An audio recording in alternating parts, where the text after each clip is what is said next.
Yeah, so thank you all for coming to our workshop. Today we're going to talk about how you can create your own intelligent voice assistant. Maybe it's not going to be the classic workshops that we have in LauzHack, because usually we have something very, very practical. Today we have a small mix of practical stuff with some theoretical background to actually understand how you can better implement and work with the things we're going to discuss. So in case you're wondering, who am I? I'm master student here at EPFL, and also I teach deep learning for audio processing in High School of Economics in Russia. Also, I worked before in several R&D companies, and you can find my LinkedIn profile here and my GitHub if you want to follow me and this sort of stuff. What we are going to talk today is basically deep learning for audio and voice assistant. We'll start with a bit of history at what can we do with deep learning for audio. And usually when you study deep learning, usually you look at computer vision and NLP, I think. Courses at EPFL are about NLP, about computer vision, not about audio.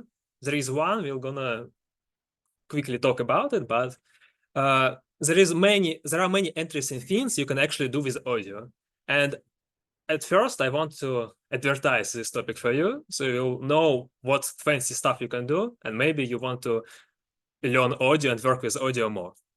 Then I will discuss the core parts which you need to implement to create a voice assistant and how you can do it. Train the model yourself with PyTorch, use pre-trained models, or use APIs. Like complicated version, easier version, the easiest version. So let's start with history. The basic task you'll think about when you think about the audio is speech recognition. You want to say something and the machine to translate it for you to get some textual transcription. So back in the days, it wasn't so simple, and the first machine was in 1950s, and it actually could recognize only simple digits like 0, 1, 2, 3, and it worked like keyword spotting system. So if I say digit, it can understand that I am saying a digit and what digit I am saying. If I'm saying anything else, it doesn't know anything. In the 60s, this machine was improved and could respond to 16 words instead of digits. And in the 70s, DARPA created a very cool model that could work with 1,000 words. And one interesting fact is that Siri, the one you probably saw in your iPhone, was actually created in DARPA and based on this technology. And in the 80s, with the help of hidden Markov models, the companies were able to do speech recognition for several thousand words. And basically, EPFL course about audio processing ends somewhere here. So it talks about hidden Markov models and this old school, old gangster methods for how you can work with audio.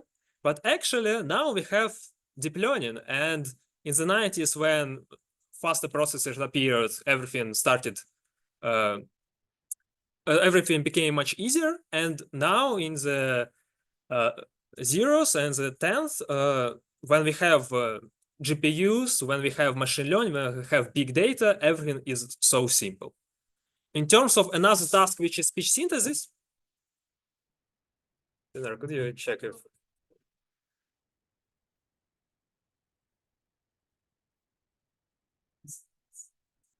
Yeah, sorry for this interruption. Are you alive? Yeah.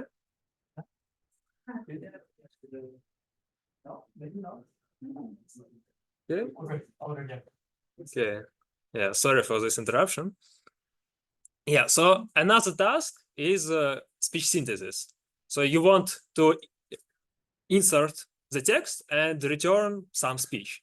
And back in the days, what the thing you could do is just to use some predefined syllables, predefined parts of the speech like a, o, u, and consonants, vowels, and combine them to create a whole word. Like by saying W-O-R-D, you can say, like, by combining these 4 sounds, you can create a whole word.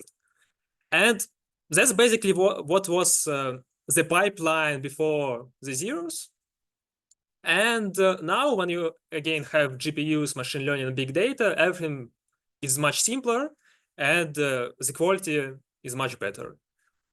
If you want to hear how it sounded back in the days, you can look at Atari and Sega games, and basically how the speech sounded in these games is how these concatenation-based methods worked. Yeah. Let me move it here. Yes, yeah. Control Alt. No. Okay. Thanks. Yeah, so the next task, yeah, now we're going to talk about deep learning approaches and many stuff which you can do with deep learning, which works much cooler, much faster than this historical stuff.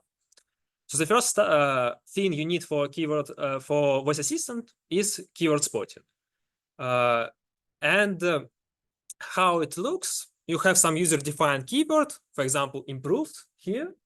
And when in the speech this word occur, the keyword spotting system will increase the output probability. So when in this sentence it says it's cosmetically, the probability is close to 0. When there is a keyword, it comes high, and then again it becomes close to 0. And for voice assistants, that's basically when you say Siri, this probability goes high. Or when if you're using Google, you say, okay, Google, and this probability goes high. Also, there are many voice assistants like Alexa, Bixby for Samsung, Yandex Alisa for some Russian stuff. So that's the main thing. Another thing is automatic speech recognition. Let's see some examples of what it can do. Hey, I'm talking to you. This is taking forever. Did you know that Microsoft Word has a function that lets you speak directly into your document and it automatically punctuates everything for you? Well, now. So the first thing is voice dictation. When you can't, for some reason, write it yourself, or you want to speed up your writing, you can just say what you want to write down, and the model will automatically write it down and punctuate and do everything for you. Another thing which is a bit fancier, and you probably didn't hear about it before, is meeting summary and the thing called Welcome to Read. You're all in Read AI. So how it works, you add Read AI bot to your meeting, like Google Meet or Zoom, and it will automatically analyze your whole meeting. It will automatically use ISR, automatic speech recognition, to translate speech into text. Then it will summarize it using some GPT or something. And also it will look, for example, at your face, yeah, and see how engaged you were in the conversation. Like, were you like looking somewhere outside, or did you have enough like eye contact? How well you handled the questions, like did you sound like sad? Did you sound like you care about the topic, or you didn't care at all? And that's very cool for interviews. If you have an interview with HR, after the interview, you can get feedback from this Read AI, which will tell you how well you handled the interview, actually. And during one of my interviews, I had this feedback, and it was very beneficial for me. And of course, this is a core part of voice assistant. When you want to say, like, Siri, write a message to my mom, Siri will use your voice, translate it into text, and send this text message to your mom. Hey, Welcome to Read. You're all in one. Another thing is text-to-speech. Let's look at this example. Hi, I am Eric, the VP of LauzHack. I believe that Peter should become the new president of LauzHack. Hi, I am Eric, the VP of LauzHack. I believe that Peter should become the new president of LauzHack. Yeah, so thanks for Eric for believing in me. But this is an audio-visual deepfake.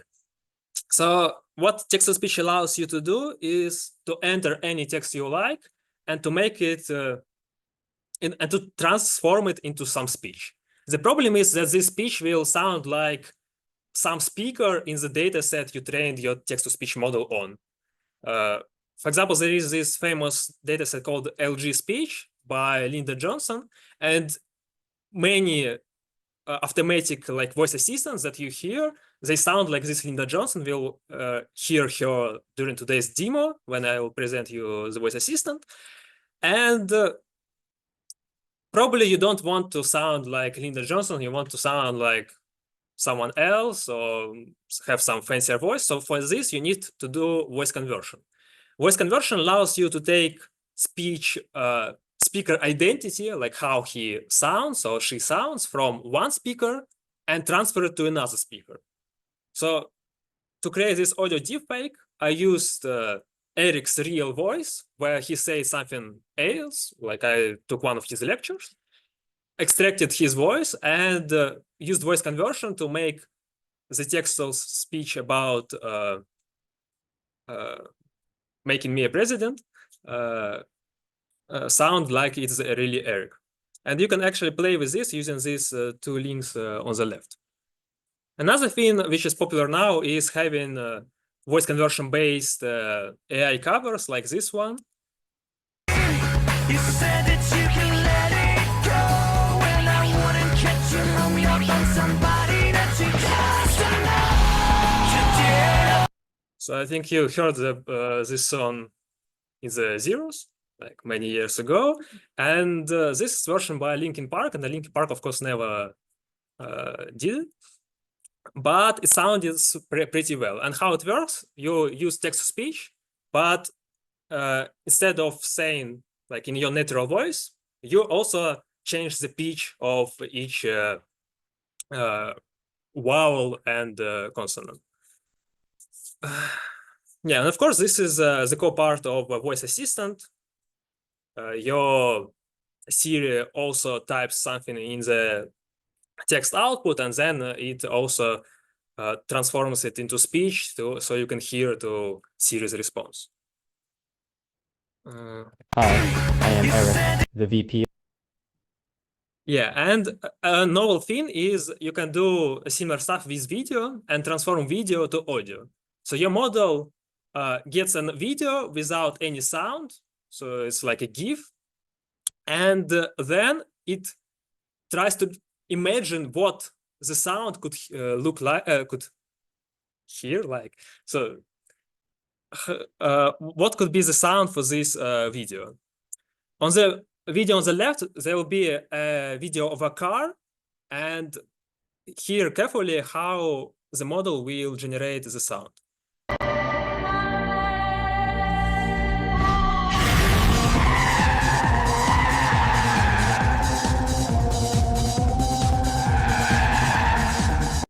So the model understands that in the video there is some drifting, there is some car riding, and that's some cyberpunk that usually needs some fancy lo-fi beat. So it's all generated by the model. The video didn't contain any audio at all. Or here on the right,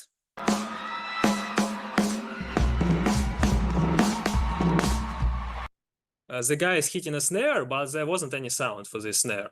And you see how perfectly it captures the moment where you hit the snare and adds this snare sound.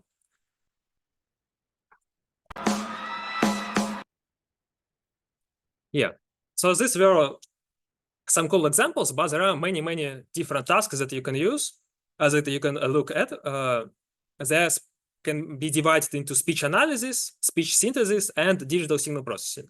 Digital signal processing here is more like not about deep learning, but some old school digital signal processing. However, the task, which is named voice quality enhancement, it's about, usually you call the task voice quality enhancement when you want to improve the recording quality, like you record it in some bad condition with noise and you want to remove this noise, or where you record it via some bullshit microphone, and you want it to sound like you recorded in the studio. So for this, there are also some deep learning approaches, but here it says that this is digital signal processing. In terms of speech analysis tasks, there are speech to text, where you convert speech into text, voice activity detection, where you have an audio with speech and with silence, and the model tells you in which time frames there is silence and which there is speech. Voice biometry identifies whether it is me speaking to you or Eric, or is it someone who tries to sound like an Eric, but it's not actually Eric, and so on.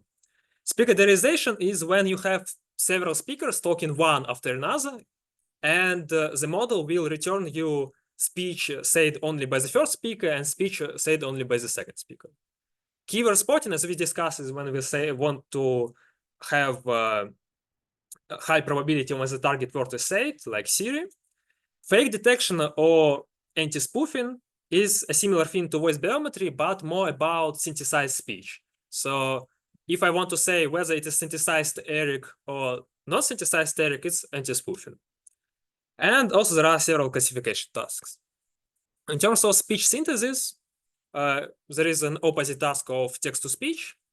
There is voice cloning. Voice cloning is similar to voice conversion, but instead of changing the speaker, you change the content. So the same speaker saying different stuff. In voice conversion, same content, but different speaker. Voice singing, or also singing voice conversion, is when you want to make these AI covers. And speech denoising and speech separation is whether you want to separate noise from speech or separate two speakers saying stuff simultaneously. So if you and if me, for example, and Pinar, for example, will say something at the same time, the model will need to separate these two speech samples into different objects. So this was as introduction about deep learning for audio. Do you have any questions, or we can go on? Okay. Yeah. So someone was doing photos, so I can share the slides if you want, and also there is a QR code link at the beginning. Do I need to show it again, or no? Okay. Okay. So one thing which is not standard for our LauzHack workshops is that I also want to give you very, very brief theory behind the audio, because I believe it is very important to, even if you want to use APIs or pre-trained models, you need to actually understand what you should put into the model. Like, so what is actually sound? The sound is a pattern of oscillations, and in the nature, it's a continuous signal, which looks something like this, yeah? And when we work with audio, with sound in the computer, we can't work with the continuous signal. We need to make it discrete. So there is a thing named analog to digital converter, and it's rather complicated, but we care for today only about this sampler part. And how it works, instead of having continuous signal x round brackets n, you will have a discrete signal sequence x square brackets n, which is defined like this. So every t seconds, you like click on your mouse and get a sample from the continuous recording. However, the term sampling period is not used widely. Usually you will hear the term sampling rate, which is 1/t. So how many samples you have in 1 second of audio. So on the left, that's a visualization of how analog signal looks like, and on the right, how the discrete signal will look like. And why you should care? Because usually models are trained on a certain sampling rate, for example, 16 kilohertz. And if your audio is 8 kilohertz, then and you will try to feed it into the model wouldn't know that it's 8 kilohertz. It will think that it's just 16 kilohertz audio that for some reason sounds very slowly. Like instead of saying like I'm saying right now, it will be I'm saying something like this. And as humans can't understand what I'm saying, oh, you have some problems with it. And the model will also have some problems. And that's why before actually trying to do something with the model, you need to investigate which sampling rate was used for model training and what is the sampling rate of your audio you're working with. Yeah, if you have a discrete signal, you can convert it back to a continuous one using the inverse technology. Usually this is a lossless transform, but there is some restriction called Kotelnikov theorem. If you had signal processing classes, you probably know about it. If you didn't have one, probably you don't care. So don't wonder. And one thing here is that it's actually possible to transfer audio from one sampling rate to another. And if you want to downgrade it, usually it's easier. And if you want to upscale the sampling rate, it will definitely be a lossy transform, and you will add some corruptions to the audio, which also may be bad for your model if it wasn't trained with such corruptions. Yeah, and another thing about audio you need to know is that you're not working only in the time domain. So like this waveform on the left, which you probably see in all your music players like Spotify, there is like some waveform showing like a sign. And actually with this time domain, you can do many things, but it may be too complicated to work with it in terms of memory and in terms of computational operations you need to do. So what people usually do, they work with spectrograms. This is time frequency domain. How many of you know what is frequency? Okay, so for those who don't know, like there is this thing named Fourier transform, and imagine like a sine wave. Sine has some frequency.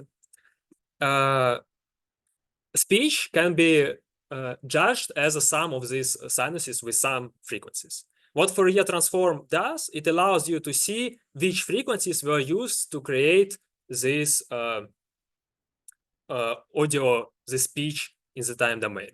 Basically, Fourier transform is like a changeover basis. And spectrogram is nothing more complicated than a Fourier transform, which you apply on successive chunks of your input data. So you have like initial chunk, you transform it into the first column of your spectrogram, then you have the next chunk, transform it to the second column, and so on. And why you should care? Because first of all, your model may not work with audio, it may work only with spectrograms.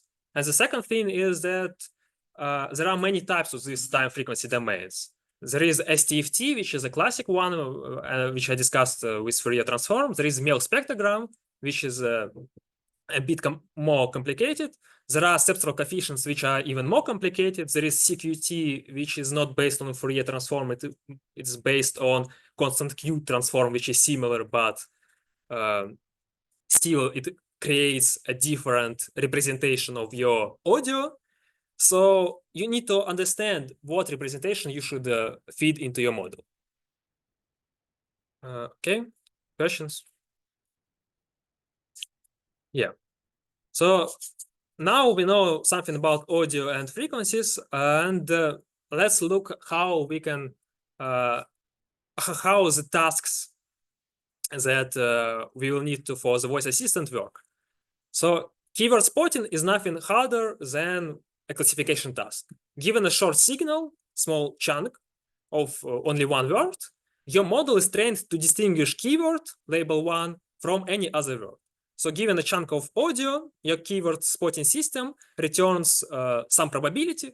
And if this probability is higher than some threshold, you will activate your assistant. If it's lower than a threshold, you will reject the chunk and wait for the next chunk. And yeah, here I wanted to show you a small code in PyTorch. How many of you know PyTorch? Okay, so for those who don't know, first of all, we have a deep learning bootcamp, which you can look at, and I will show you it a bit later. And secondly, don't worry, it will take like 2 minutes, and just quickly show for others. Yeah, so if you want to look at here.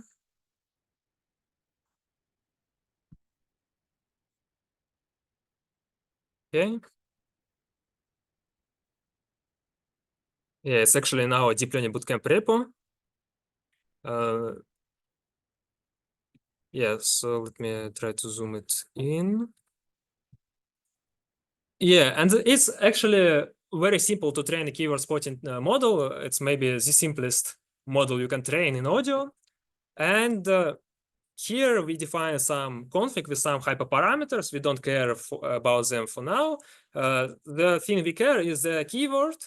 We will use the keyword Sheila. I hope I pronounce it right. I don't know, maybe Sheila. I'm not Sheila. But yeah, instead of having Siri, here we'll have this keyword. Then, as usual, when you train deep learning models, you have some data set, and here we'll use speech commas dataset by Google, which contains of small chunks with one word. It is either Sheila or something else, like dog, cat, some other keywords.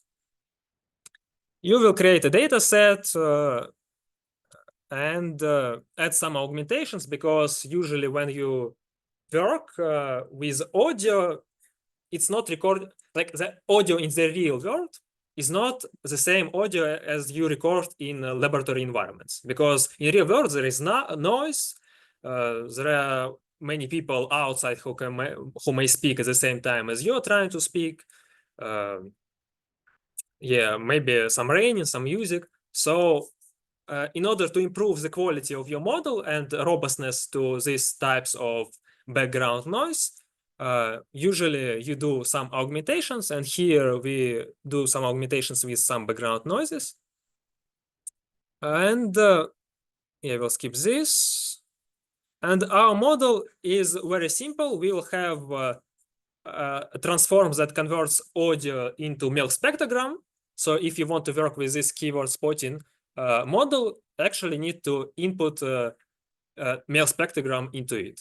However, because here log Milk spectrogram transform is a part of a model, so it's designed in the way that when you try to input raw waveform into the model, it will automatically convert it into spectrogram. You don't need to care that much. But if I didn't write these lines of code, you will have to think about this transform yourself. And the model is actually very simple. It's several convolutions. If you don't know what is convolutions, look at our bootcamp. And some recurrent neural network, and some averaging using attention, and some classifier.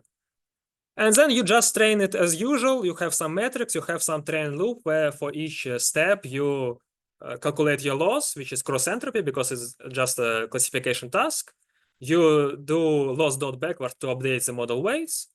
And you shouldn't forget about zeroing the gradients. Yeah, here there is some logging, not in this workshop. And that's basically all. If you run this notebook, you will get a keyword spotting model that we will use in the voice assistant in the demo today. It was very fast. I don't know if you got anything, but I just wanted to show you that to create a keyword spotting model, you don't need actually many lines of code. It's very simple. Yeah, so let's get back to the slides.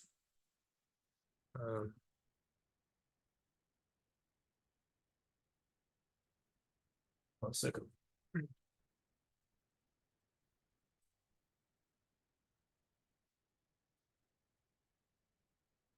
Yeah, so let's move on to automatic speech recognition. So what I want you to understand for ISR is that there are basically three types of models, and they're based on the loss function you use to train these models. It's either CTC, transducer, or cross entropy. There are also some hybrid approaches where you combine like two of these losses into one model, but the general types are one of these three. And why should you care? Because each of these loss functions leads to a different type of a model with a different type of inference algorithm. And some inference algorithms may be slow, some may be fast, but with worse quality, some with higher quality. So you need to understand which of them to use, depending on whether you need more speed or whether you need higher quality. For example, even if you choose CTC, you have three subversions of the algorithm you can use for the inference. Your CTC model will return you a probability matrix where for each time step, it will give you a probability how likely this letter was said in this time step. Like, for example, in this first time step, maybe the letter H has the maximum probability.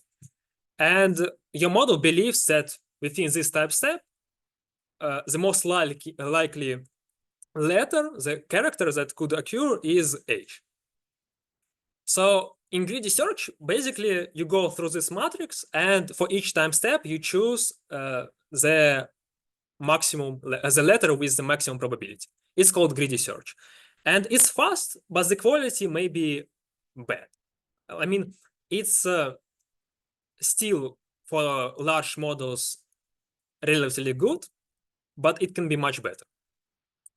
If you use beam search version of the algorithm, instead of taking argmax, you will consider several paths, look at the marginal probability, and choose the path with a high probability. So this allows you to improve the quality, but because you need to consider several paths, your algorithm will be slow.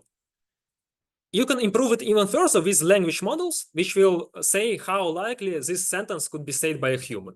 For example, if you say that the cat can fly, it's something strange. But if you say the cat can eat, that's a meaningful thing. So the probability returned by a language model for the first sentence will be much lower than for the second sentence.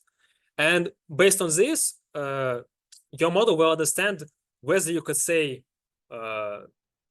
the sentence like the cat can fly, or whether you should look at another path with another choices of what you could say. And this approach is even slower, but with remarkably better quality. And the thing is, if you choose a CTC model, and if you do not do beam search with language model, maybe your quality will be very bad. And there won't be any point to actually use this model in your production. But if you use it with language model and beam search, maybe it will be too slow to actually be used in your production. So you need to consider this difference between the types of the models depending on what are the needs for your product. And if you want to choose a proper model for your system, I suggest you to look at this Hugging Face OpenISR leaderboard, where you can see many different models, state-of-the-art and open source, which you can download from Hugging Face or from NVIDIA or from OpenAI. And if you look closely, you'll see that actually all of the three types I mentioned can occur in this leaderboard. For example, Canary is a transducer model. The next one is also transducer, CTC. Whisper is a cross entropy. Then there is a hybrid of transducer and CTC, another transducer, another Whisper, so it's cross entropy, and CTC model. So all these three types are useful. The problem is that they have different algorithms with different speed. Questions? No. Okay. So what about text-to-speech? In text-to-speech, there are actually two approaches how you can do it.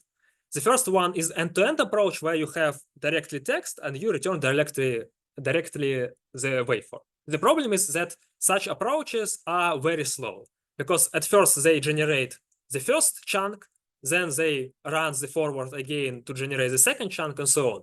So in order to generate long audio, you'll have to run your model many times, and this will be very slow.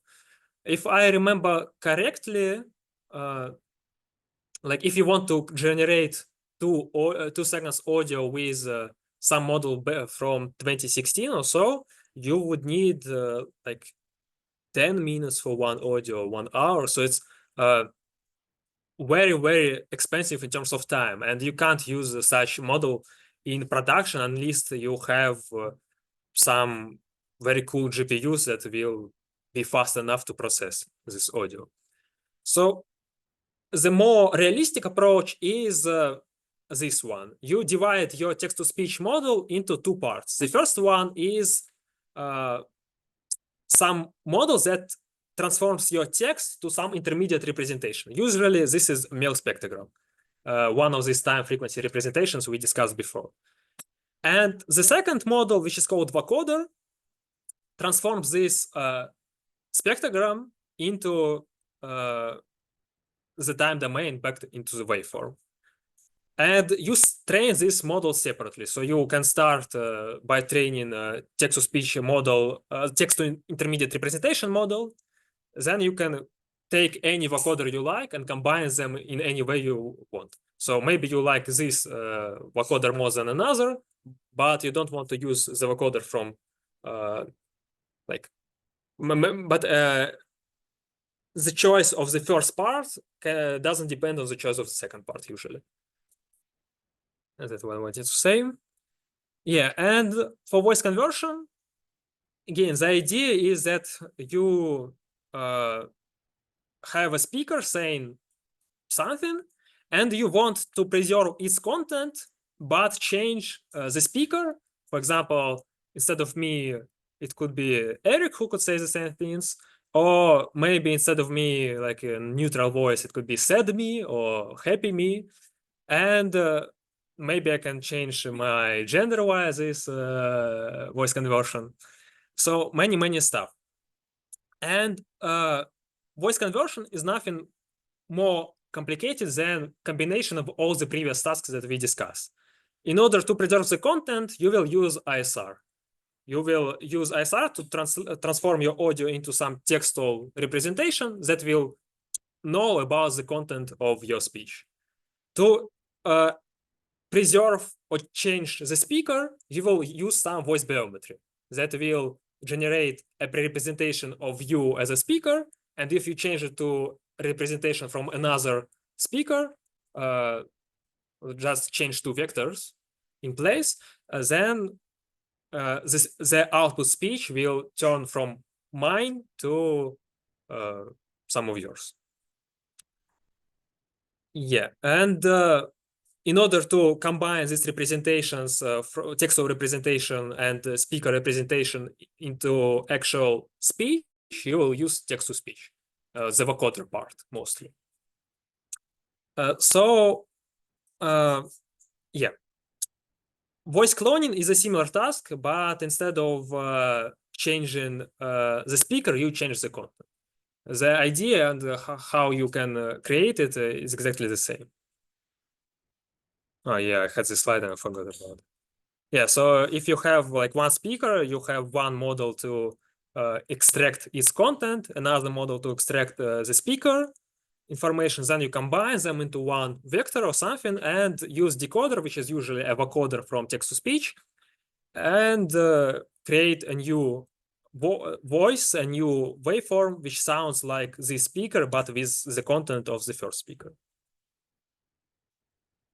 Yeah, and if you want to know more, you can either look at the Deep Learning for Audio course. All materials are in English. The recordings are in Russian, but if you find translation, like automatic video translation from Russian to English, you can also watch our recordings. Some of the lectures are in English, but if they are in English, they are from this bootcamp.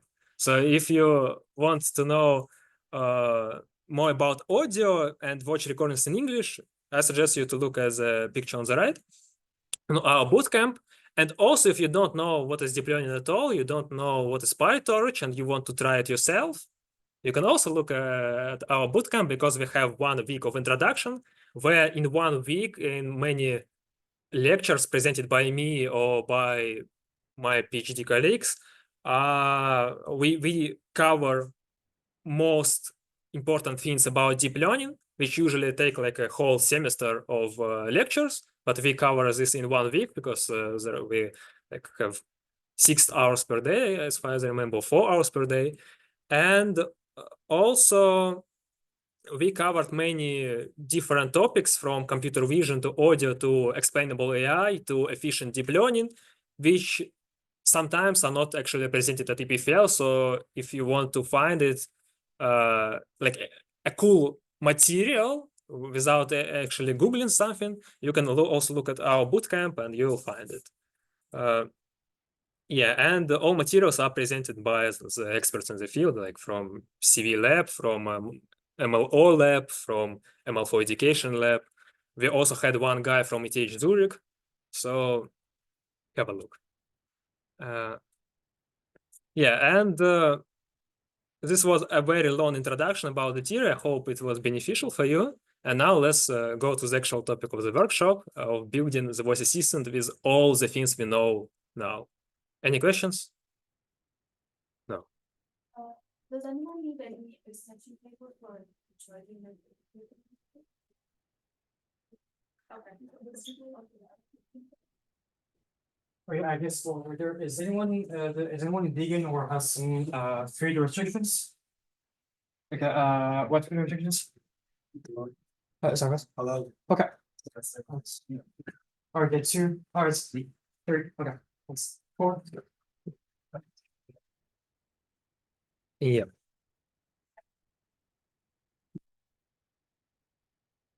Let's wait a bit for girls, and then we'll continue. Again, the QR code to the survey. After the slides? No.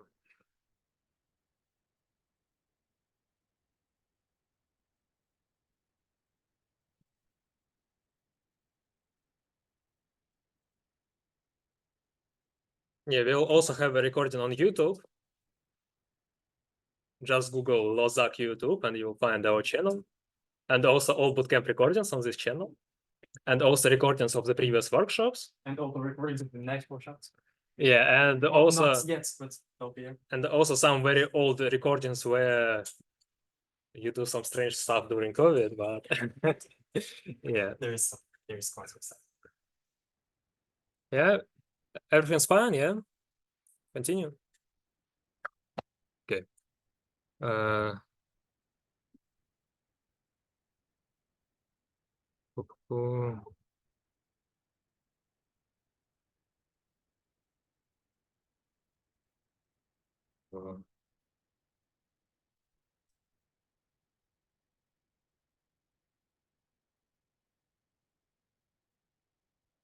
Cool.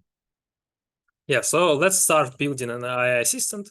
And if you want to look at the code directly, you can scan this QR code. I have many QR codes today, sorry. You can also put a star, but I don't need to tell you about it. Yeah. Thanks. And you can also put a star on deep learning for audio and on the bootcamp. But... And actually, LauzHack also has a couple of pretty cool repositories. Just saying. You can also subscribe to our YouTube channel.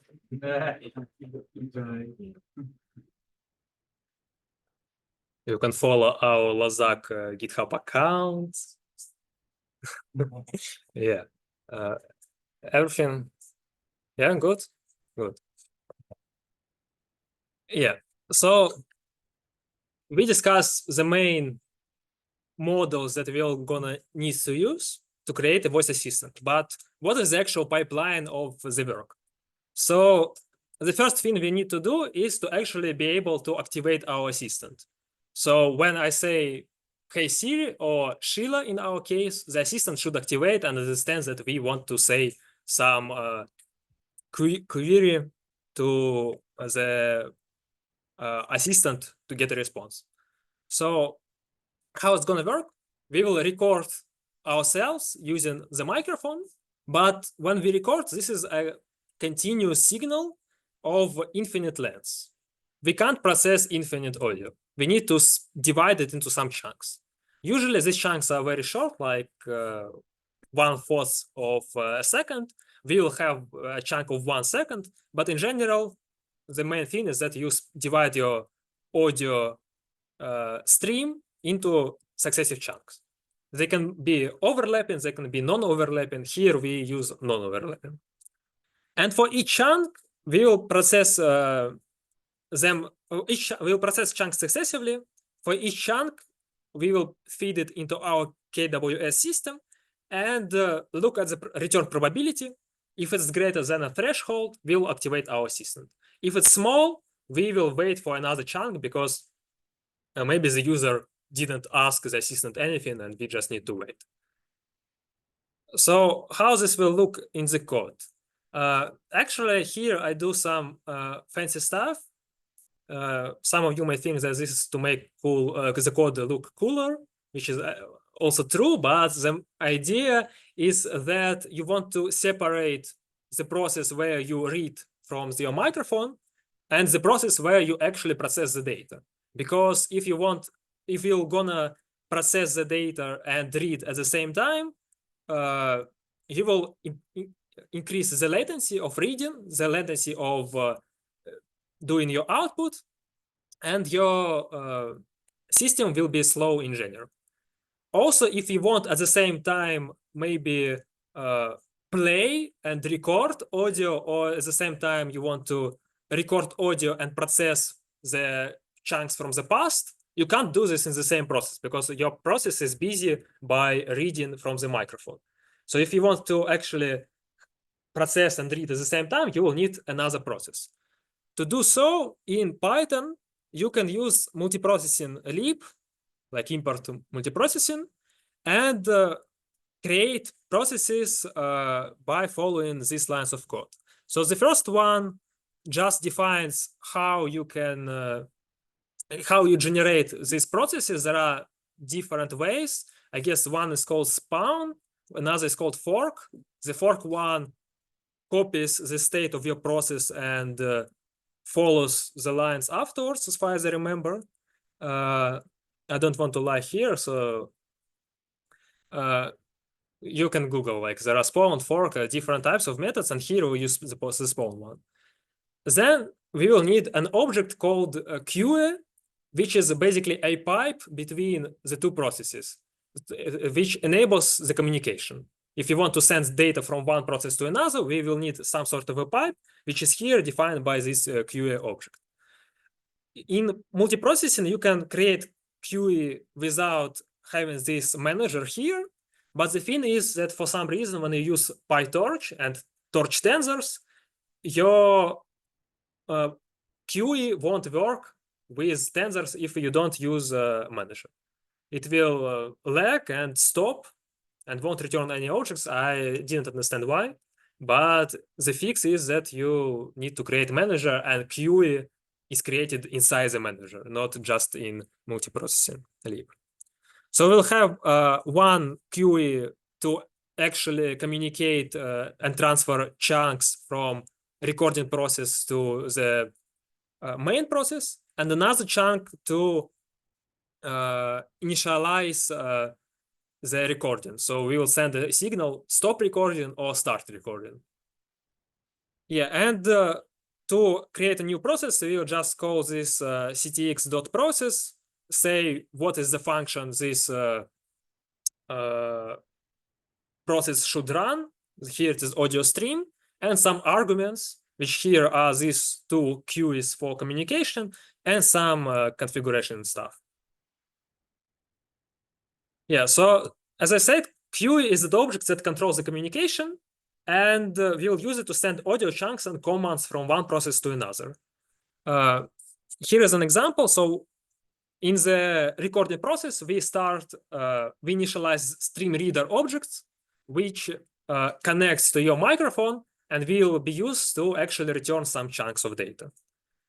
How you can work with it? At first, you need to get a command from the main process that you actually need to start recording.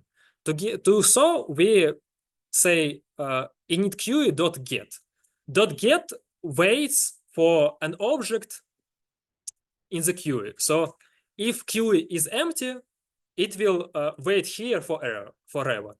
If the main process will send something through this queue, .get will return this object to this process, and we will be able to compare the returned object with sig start constant, which is here 1, like some constant that says that we should start the process. One thing here is that if you look closely, here we say max size is equal 0. So this disables the buffer.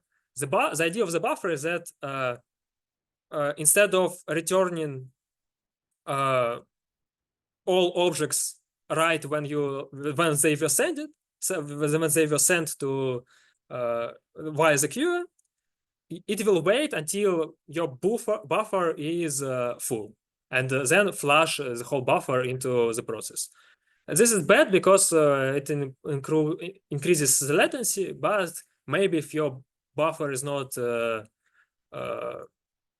small, this is fine. But maybe if it's not too big, I would say. Okay, so don't use the buffer here. Yeah, and after we started the process, what we do, we add basic audio stream, which says what sample rate we should use for the recording.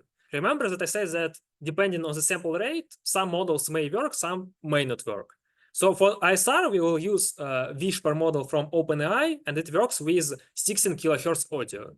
So here we need to ensure that this sample rate is equal to 16 kilohertz.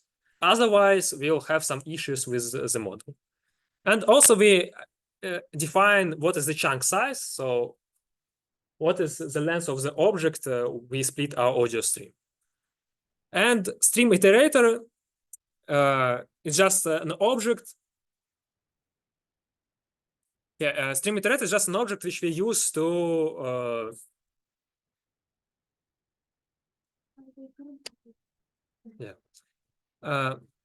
stream iterator is just an object we use to actually get chunks from the streamer to our process. How it works? So as it said, it is an iterator. So you can work with it like you do with for loops, like for object in stream iterator do something. But here we want to process only one chunk. So we just call Python built-in function called next for this iterator. And we get a new chunk from our microphone recording. Then if you want to send this chunk to the main process, we just put it into the queue. So if you want to get something from the queue, we call .get. If you want to put something, we call .put. And after we achieved recording stop criteria, I will discuss it a bit later, we will also put the command to stop the recording that we have finished, and you need to start processing the chunks. And we also remove the stream. That's like some code just to ensure that each time we will gonna start the stream again after we return the response and we want to start recording again, that we didn't ruin anything and that everything is working. Maybe you can ignore this line and create a better code, but a working one is this one. Yeah, and how this is gonna look in the main process? In the main process, you will need to start recording via calling streaming process.start and put the signal to start the recording inside your queue. Then you will wait for the chunks from the via chunk queue.get. And if it's not a tensor but an integer, actually it will be a command sig_stop. Then we achieve stop criteria, and we need to start to combine these chunks into one continuous waveform, one complete waveform, and start doing some ISR or something else. Yeah, and after we return the response, we will put the command that we will need to start recording again dot put. And if for some reason we don't want to use our voice assistant anymore, we'll click on Ctrl+C and Ctrl+C, and this will lead to keyboard interrupt. And the one thing we need to do here is to actually say to the recording process that we are stopping it. So we need to put seek stop constant, and we need to wait for it to end. So this is done by calling .join, and .join ensures that the main process won't end before the child process where we recorded stuff. Because otherwise your main process may finish and your recording process may be working forever. It is called a zombie process, and you won't be able to kill it easily. You will need to either do some terminal stuff or restart your computer, which is bad. Yeah. Questions? Yeah. You said that to detect the word, we'll check if it appeared in a chunk. But what happens if the word is like divided across chunks? So we just have to be lucky and have the word appear in the chunk. Yeah, we hope that the chunk is large enough to actually capture it. Or we can use overlapping chunks, and if it's overlapping, then we won't miss it anyway. But then you will need to think how you can work with overlapping chunks when you use ISR. For example, you don't want the verse to repeat one after another because they were not duplicated in the original speech. Yeah. I'm not sure whether you said it, but one chunk consists out of multiple sampling points, or is it only just one sampling point? So it depends on the chunk size. And here we will use chunk size of 1 second. So we'll work with 1 second of audio. And yeah, having like only one sample is like too much. Yeah. So 1 second is actually like a large chunk. Usually you will need to have a smaller one, but here I use a large one because I didn't want to do clever voice activity detection, but we will discuss it a bit later. So, okay, we have this pipeline, and I showed you how to do multiprocessing, but we didn't actually discuss keyword spotting. So how we'll understand whether the chunk contains the keyword? When we got a new chunk from the stream, we will apply our model on this chunk and get a probability of how likely this keyword was said. And if this probability is greater than a threshold, then we say that, okay, the query started and we need to work with successive chunks to actually get a user's query. Yeah, okay, we are able to activate our assistant. The problem is we want to listen to the full user's query, but we don't understand whether he or she finished his speech or whether we should wait for more because there was some pause or something. So there are many ways how you can do it. You can either create a stop keyword, like, hey Siri, I ended. I finished my, thanks. Hey Siri, I finished my query.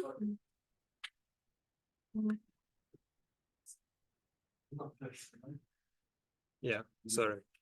Or the second approach is you use voice activity detection. Remember this model that says whether it is speech or silence. So what you can do for each user chunk, you can say, is it still speech or is it silence?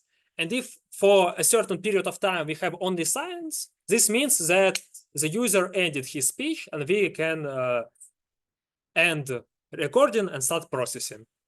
Okay? So the thing is that if you look at the code of this LauzHack, and I won't show it to you because it's very bad.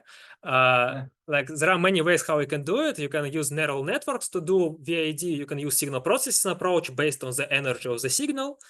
And here I do some silly stuff. I apply signal processing approach to a chunk, and if the percentage of chunk which is speech and not silence is like greater than some threshold. So if the percentage of speech is too small, I say that this is like a silent chunk. And if it's large enough, I say this is a speech chunk.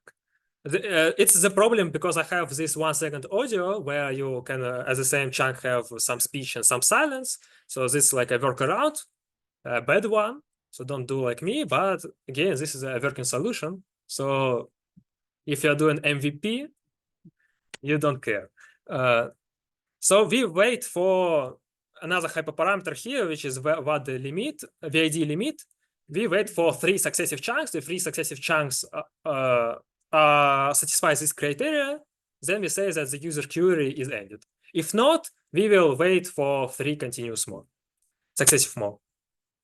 And if the criteria for the end is satisfied, we will send sigstop command to the main process and remove the stream as we discussed before. Questions? No. Okay.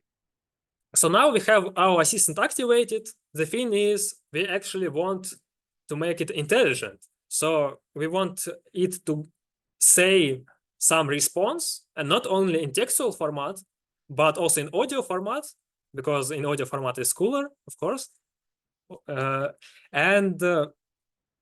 we can do it? The most simple approach is, the simplest approach is you use ISR to transform your speech into text. Then you feed this text into some LLM like GPT, ChatGPT. You get some text response.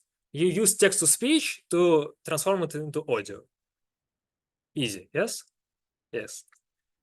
And actually, more novel models, they are not, they are trying to do a bit different approach, where instead of having this intermediate representation of text, they want to send audio directly to the model like Llama 3. If you're interested, you can check these 2 papers when you look at the slides, get the slides. And how it works, basically, there is some intermediate representation of audio, which is fed to the Llama 3.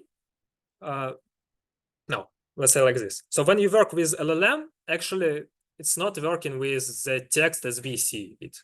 It works with some intermediate representation of text. So instead of having this intermediate representation of text, we replace it with an intermediate representation of audio. And what we want to do, we want to make this representation similar in a way that if you have a text version of your speech and audio version of your speech and you feed it to your Llama, you will get a similar response. So that's the pipeline on the right here. And yeah, more novel models, they should try to do some stuff like, I guess, GPT-4o. They try to work like this, not with ISR and text-to-speech. Yeah, so the question is, okay, we have ISR, we have LLM, we have text-to-speech. We can create them ourselves as we did for KWS, but this is much more complicated than creating the KWS, because for KWS, yeah. Just sorry to interrupt you. So they retrain, for example, only the first layers of Llama 3, or because it's still like they won't have real tokens as an input to Llama 3, right? So to have some audio, do you know, like? Yeah, actually here I'm not sure, because Llama 3 is open source. I guess they could fine-tune the whole model. They're not training from scratch. They're fine-tuning it. If you don't know what is fine-tuning, check the bootcamp. But the idea is basically like the simplest like forget about LLMs. Imagine you have like a classification model for images, like dogs or cats. Yeah. And if now instead of dogs and cats, you want to classify, don't know, birds versus snakes, you don't actually need to train the model from scratch. What you can do, you can use the model which knows how to classify dogs and cats and apply it on snakes versus birds and just change the weights a bit. Because your model already knows how to look at the image properly and to understand where there is some required context within the image. It just need to change its perspective from dogs to snakes and from cats to birds. So here, instead of training language model from scratch, you will just change the weights a bit. So now it is capable of working with audio instead of text. Okay. Questions? No. Yeah. So KWS can be trained on your local computer on Colab or in Kaggle. Some of the text-to-speech models can also be trained on Kaggle or on Colab, but it becomes much more complicated. So you can use pre-trained models for this or APIs. For APIs, you can also look at the Hugging Face, but these slides are about pre-trained models. So how many of you know about Hugging Face? Like almost everybody. So Hugging Face now became like a very huge hub for models, for datasets, for everything. And if you want to find a dataset or model, you can just go to Hugging Face models or to Hugging Face datasets and find everything you want. You can do the same on GitHub, but it's a bit more complicated because it's GitHub is designed for repositories, which may be about models, may be about something else. So you need to search via Google or via GitHub. It might be not as easy, but if the model is open source and you have a pre-trained checkpoint, you'll most probably find it either here or here. If you want to work with audio, there are 4 other libraries that are very popular for working with audio. The first one is FairCQ by Meta. And the most models that are there are about audio, but also there are some text, some NLP models like machine translation. And Video Nemo is also mostly about audio, but now they have some generative AI in the sense of LLMs. And SpeechBrain and ESP.NET, according to their name, are designed specifically for speech. This speech processing toolkit, this is called. So SpeechBrain and the ESP.NET contain only audio-based models. And if you want to take some pre-trained text-to-speech or SR, you can just go here, and most likely you'll find state-of-the-art open source models there. So we'll have example using Hugging Face. And how we can do it? We just download the library for Hugging Face models, which is transformers, import 2 objects. Here it is called after model for speech sequence to sequence and after processor. And the thing is that in Hugging Face, you can directly access the class of your model or use these after model classes, which can be configured via config easily, where you can change from one model ID to another model ID. So it's a bit easier if you want to actually change from one model to another. So we will just initialize the model, initialize the processor. Processor here will understand how to transform your audio to intermediate representation, like a spectrogram or something else, depending on what is used. So for this model, you don't need to create any transform yourself. For others, you may have to. So keep this in mind. Yeah, and here Hugging Face allows you to create a pipeline. So instead of successively calling tokenizer, feature extractor, and the model itself, it allows you to create one object, and you just say pipeline round brackets audio, and it returns you some textual output. Yeah, like this one. For the text-to-speech, I show you another example where instead of this after model, I use direct classes for these models. Notice that here I use ESP.NET, but not the ESP.NET library from the like direct ESP.NET library. I use the version from the Hugging Face. So some libraries you can use them directly from the Hugging Face. And here, instead of having a pipeline, I need to initialize all three models separately. I have tokenizer, which will convert text into tokens, spec generator, which will convert audio into this intermediate representation. You remember that text-to-speech contains of two parts, because we want to have fast processing without huge latency, and vocoder, which will transform this intermediate representation into actual speech. And because we don't have a pipeline, we'll need to write several lines of code ourselves. So here we will, again, transform text into tokens, use spec generator on these tokens to create intermediate representation, and use vocoder to create the actual audio. Questions? No.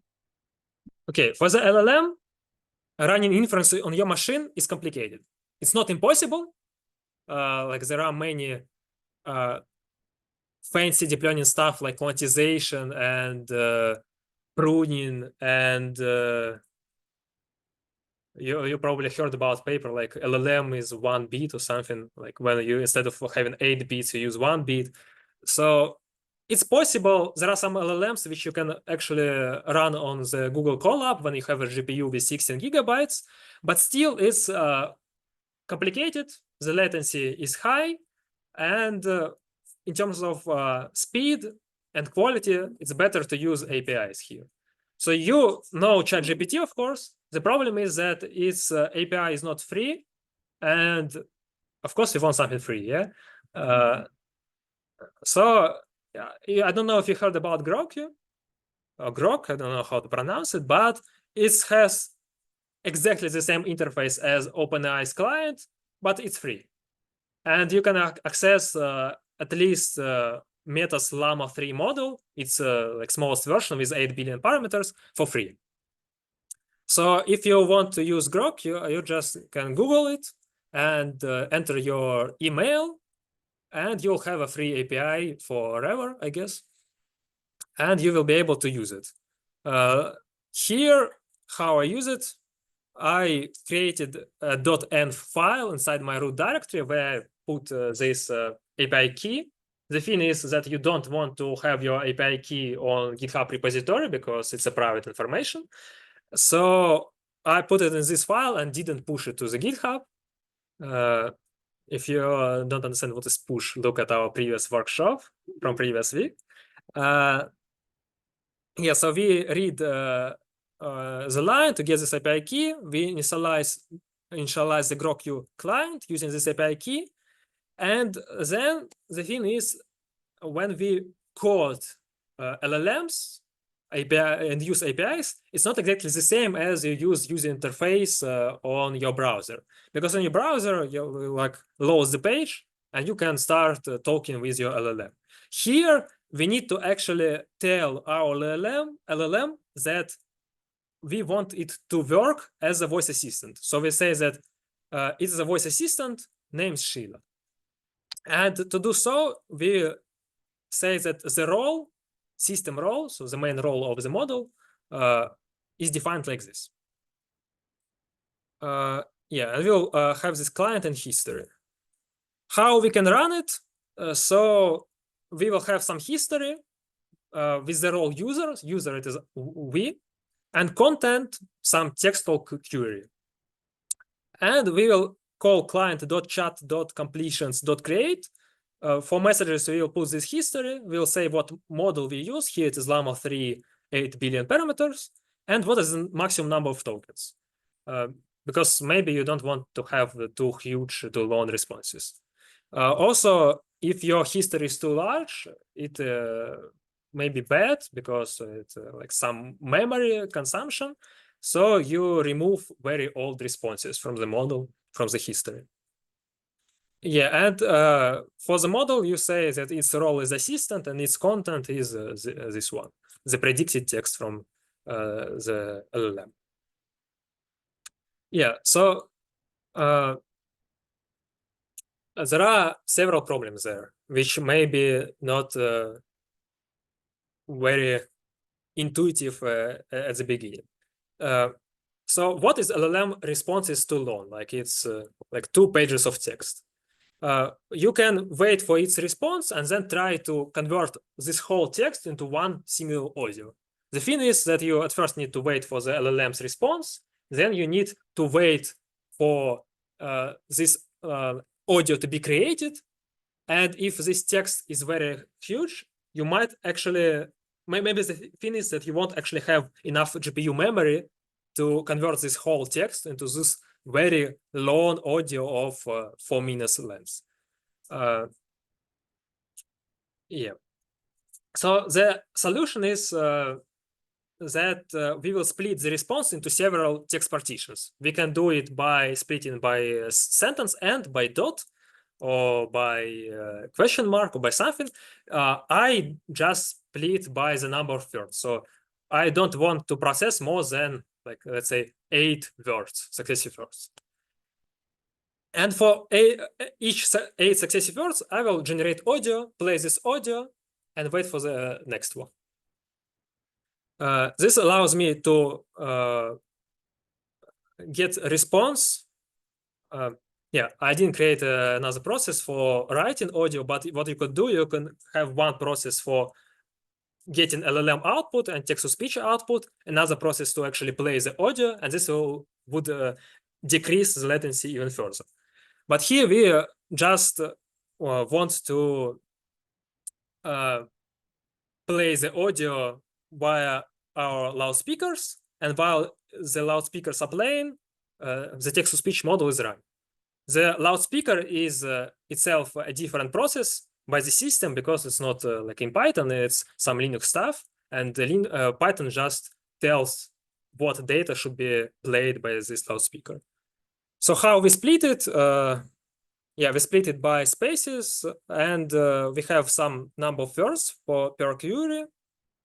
And for each text partition, we get the total number of partitions, and for each of them, we get the required text and feed it to our text-to-speech system to get actually audio. Here, yeah, this is the query. Here is the returned audio. Here, notice that instead of return, we do yield. Who knows what is yield in Python?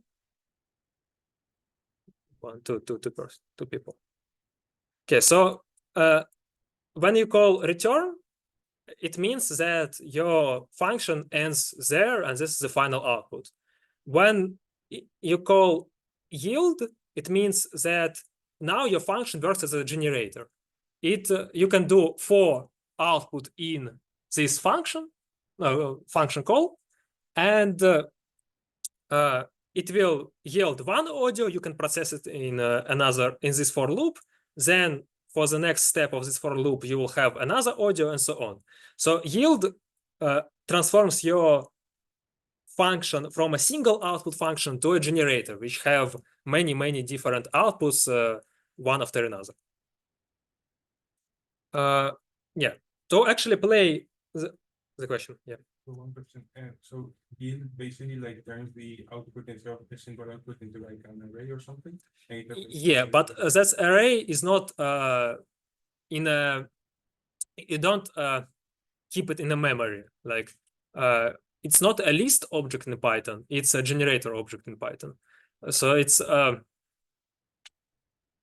like, you know, when you call like range 0, 10, it's not a list of 10 elements. It's just an object that knows when you first time call it, it returns 0. When the second time calls it, it returns 1, and so on. So the idea here is the same. Instead of having a list of all audio chunks, we have a generator, and each time it is called, it will continue from this yield step and go back to within this for loop to return the actual next audio. Questions? No. Okay, so to actually play the audio, we will have our loudspeakers, and instead of stream reader, we'll have stream writer like this one. We also add audio stream, and we open the stream writer.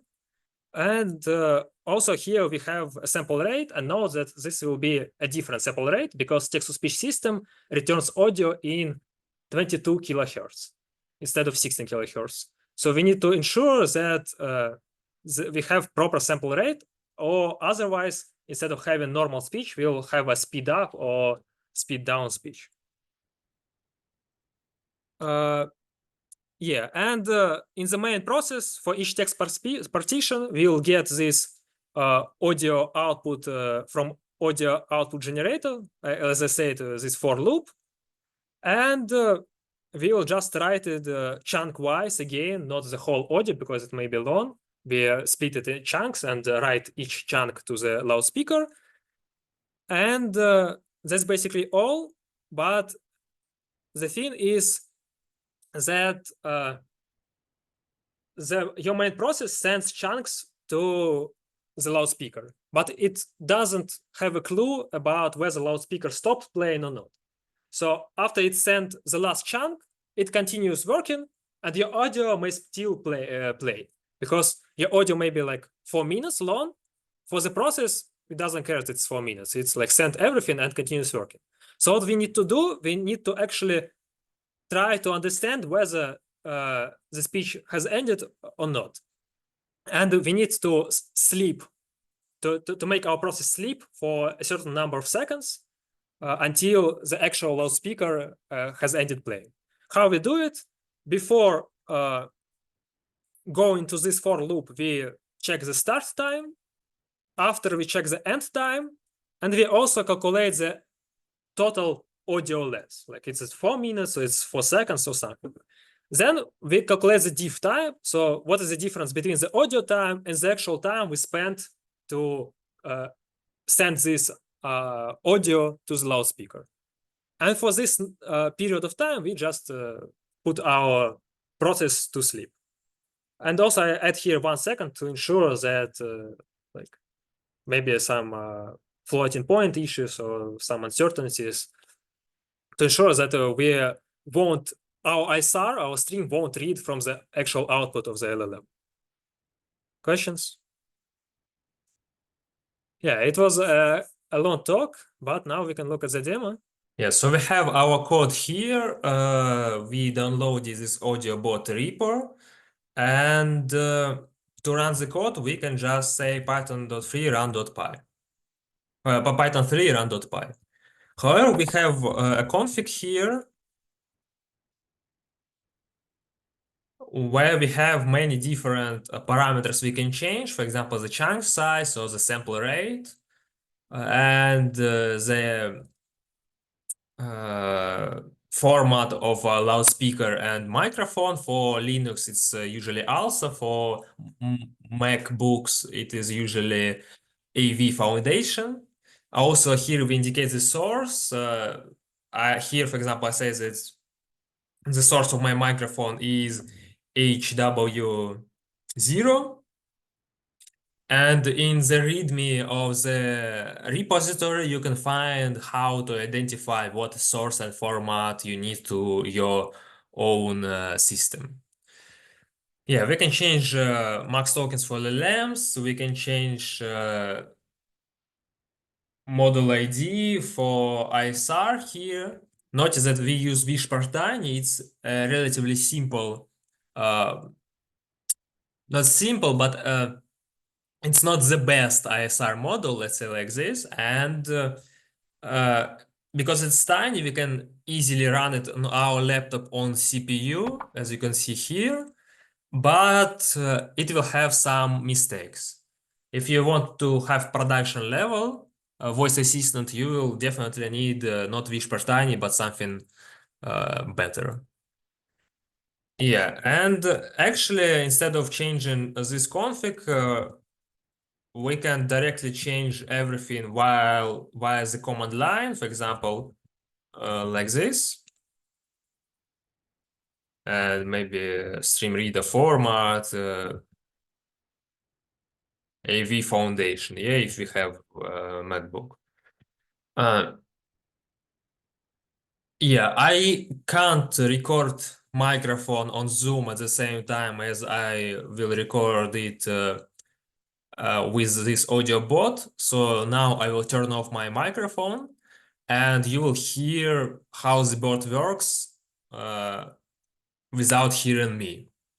And then we'll discuss what happened.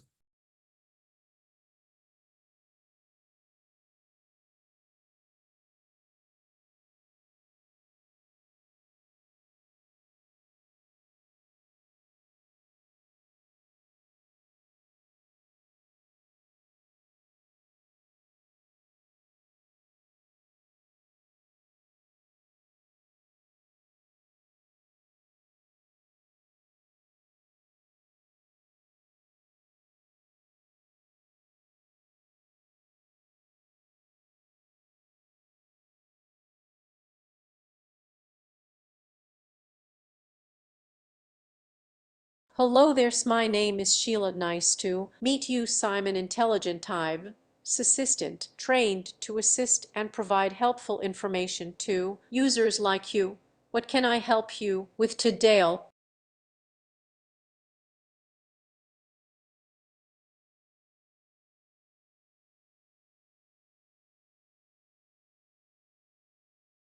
Fascinating choice. The Roman Empire, also commonly referred to as the Roman Empire or the Roman Empire of the West, was one of the most powerful empires in human history.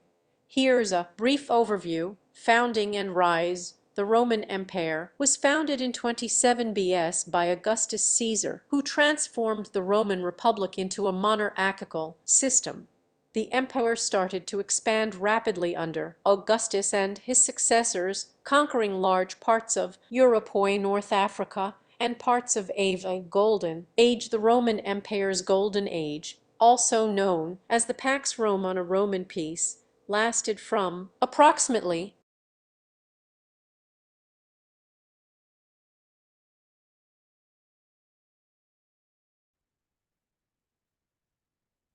Yeah, so here notice that I used max tokens equal 128 to make the responses smaller, and maybe it was too small for the second question. I asked here to finish on something meaningful, and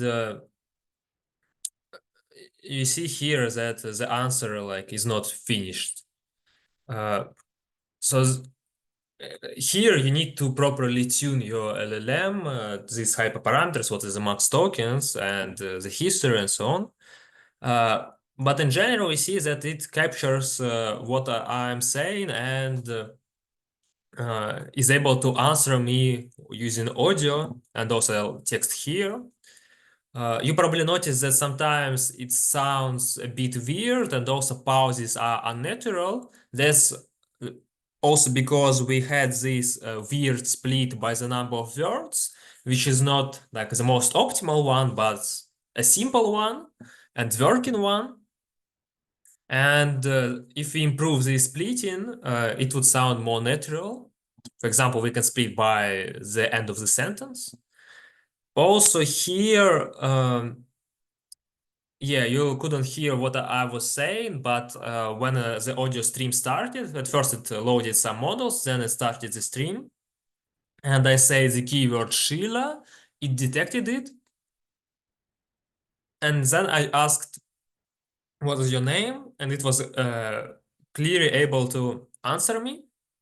And also, even though it finished the text before saying it in audio format, the program waited long enough till the end of the audio and started audio stream right after the audio was finished. So it there is no latency between recording and the playback, and also they don't overlap, which is cool.